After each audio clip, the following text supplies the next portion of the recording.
Salutations, my Fallout lovers. It is Maddie here today with a Fallout 4 news update. Today we're going to be taking a look at Fallout 4's 1.5 update, which is now on beta in Steam and coming to consoles very soon in the coming weeks, and I will be giving you guys all the details that Bethesda has given us on this patch. And it's a really exciting one because this is the survival mode patch. This is going to make survival mode official, so a lot of console users out there should be very excited. And now, without further ado, let's look at the Bethesda Net article giving us all this information, which I will have linked down below in the description box. So it starts off by saying, along with support for our upcoming add-on Far Harbor and additional gameplay optimizations, the 1.5 update, now available as a beta on Steam, features the revamped survival mode, which incorporates a number of changes based on beta feedback. Thanks again to all those who participated. In the coming weeks, 1.5, complete with survival mode, will be released on Xbox One and PlayStation 4. So we do have a time frame on when survival mode is officially coming to Xbox One and PS4, which is very exciting.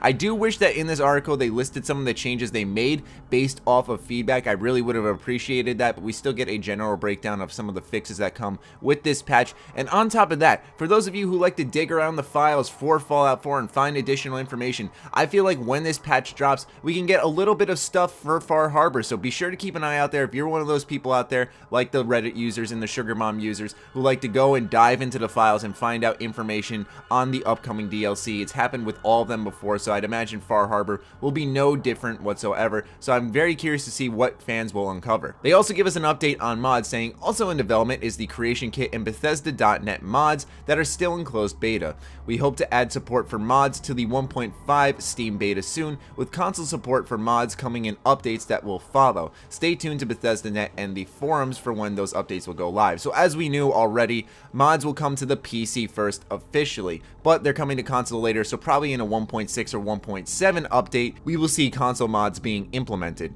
Now let's get into what this update actually offers in the release notes. It says new features, new survival mode difficulty, naturally. Survival adds additional challenges including no fast travel, saving only when you sleep, increased lethality, diseases, fatigue, danger, and more. See the in-game help menu for more details.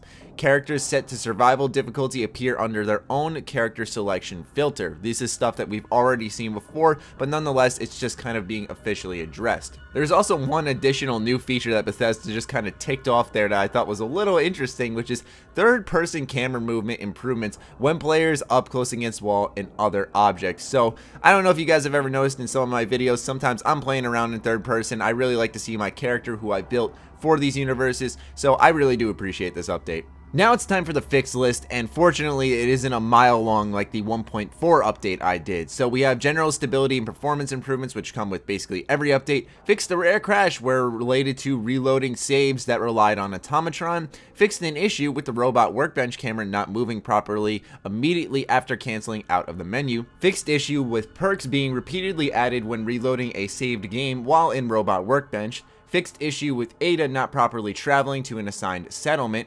Robots can now be assigned as settlement vendors, and this is under the fixes section, so I'm quite surprised that this is actually something that went under the radar for quite a while. This is clearly a feature Bethesda wanted to implement, but did not do so properly, so that's actually really exciting if you ask me, that we can now just build robots and assign them to new settlement vendors. This is actually a pretty key mechanic and will make life a lot easier. Instead of constantly waiting for new settlers to arrive, we can just build a robot and throw him on the vendor. That's great. Fixed issue with appropriation where blueprints would not appear properly if the container had already been looted prior to getting the quest. In the nuclear option, entering the Institute using the targeting helmet on power armor no longer inadvertently causes the player to go into combat and become stuck in the Institute. That's a pretty big thing to miss this deep into development, but nonetheless. Fixed distance check with robotics expert perk. While in workshop mode, if the jump button is remapped, the Y or triangle button can still be used to jump. Ability to delete downloadable content via add-on menus. Now, you should probably never do that, Fallout fans. Please don't.